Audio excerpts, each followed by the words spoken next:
નમસ્કાર મિત્રો, બધા જ જ્ઞાનના ઉપાસકો અને ખાસ કરીને મારા આચાર્ય મિત્રો. જો આજે આપણે જે વિષય પર વાત કરવા ભેગા થયા છીએ ને, એ કોઈ ખાલી સરકારી પરિપત્રનો અમલ નથી. ના, આ તો આવતીકાલની પેઢીને ઘડવા માટેનો એક મોટો મહાયજ્ઞ છે. તો ચાલો આ યજ્ઞમાં આપણે સૌ સાથે મળીને આગળ વધીએ. તો આ સફરની શરૂઆત કરીએ એ પહેલાં ચાલો એક ખૂબ જ સરસ પંક્તિને દિલમાં ઉતારીએ કે હવાઓના ઈશારે જો દીવો પ્રગટાવશો તો એ જલ્દી બુજાઈ જશે, પણ જો ખુદમાં તેલ હશો ને તો તોફાનોમાં પણ પ્રકાશ ફેલાવશો. બસ આજે આપણે એ જ તેલ બનવાની વાત કરવી છે, એક એવું નેતૃત્વ જે આત્મનિર્ભર હોય, સક્ષમ હોય.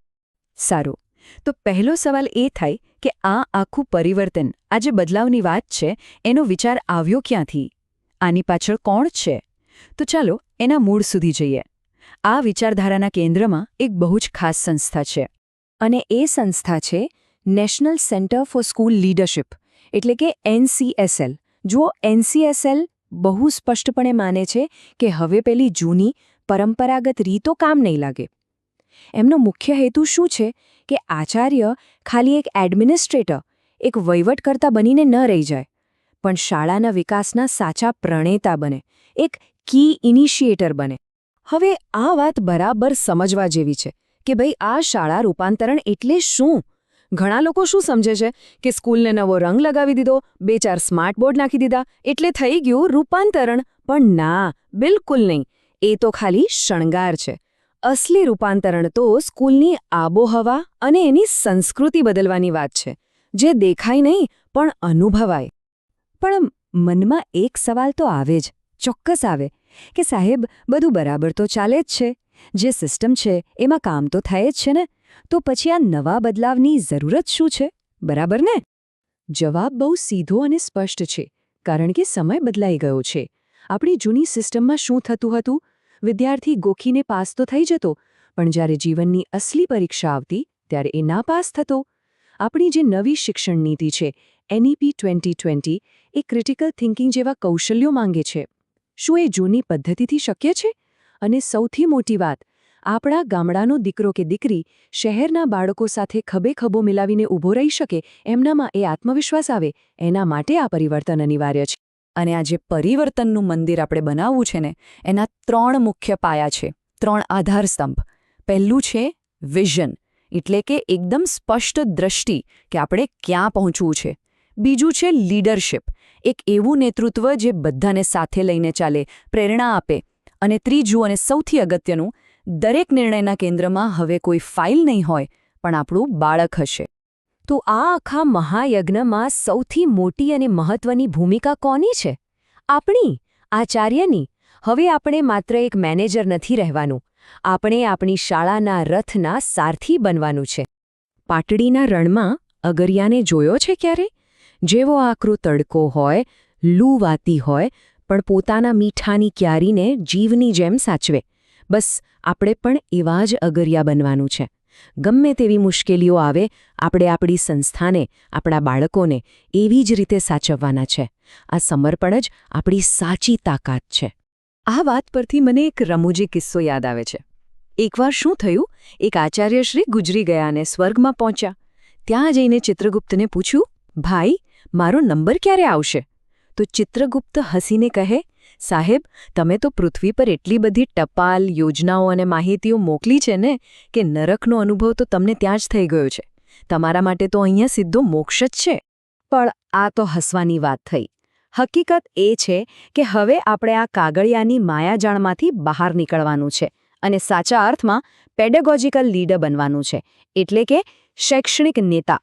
આપણે હવે એ નક્કી કરવાનું છે કે ખાલી શાળાનો ઘંટ વગાડવો છે કે પછી દરેક બાળકના મનમાં જિજ્ઞાસાનો ઘંટ વગાડવો છે. તો સવાલ એ છે કે આ શૈક્ષણિક નેતા બનવા માટે આપણી પાસે કોઈ સાધન છે? કોઈ હથિયાર છે? હા, બિલકુલ છે. અને એ છે આપણું નવું નેશનલ કરિક્યુલમ ફ્રેમવર્ક, એટલે કે NCF 2023. NCF 2023 જે પહેલો મોટો બદલાવ લાવે છે ને, એ છે વિદ્યાશાખાઓ વચ્ચેની દિવાલો તોડવાનો. પહેલાં કેવું હતું? સાયન્સ, કોમર્સ, આર્ટ્સ, જાણે 3 અલગ અલગ ટાપુઓ હોય. પણ હવે NCF કહે છે, ના, ભણતરે બંધિયાર ખાના નથી, એ તો ખુલ્લું આકાશ છે. મતલબ કે હવે કોઈ વિદ્યાર્થીને ફિઝિક્સ સાથે સંસ્કૃત ભણવું હોય તો એ ભણી શકશે. અને બીજો મોટો બદલાવ, આપણે ગોખણપટ્ટીથી યોગ્યતા તરફ જઈ રહ્યા છીએ. હવે આપણે વિદ્યાર્થીને એ નથી પૂછવાનું કે ચાલ બેટા બોલ પાણીનું રાસાયણિક સૂત્ર શું છે, એ તો એ ગોખી લેશે.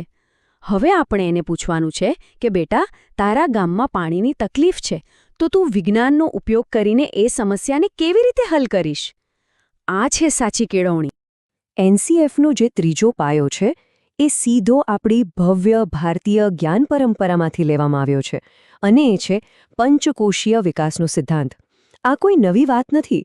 આપણા ઋષિમુનિઓએ સદીઓ પહેલાં કહી છે, જે બાળકનો સર્વાંગી વિકાસ સુનિશ્ચિત કરે છે.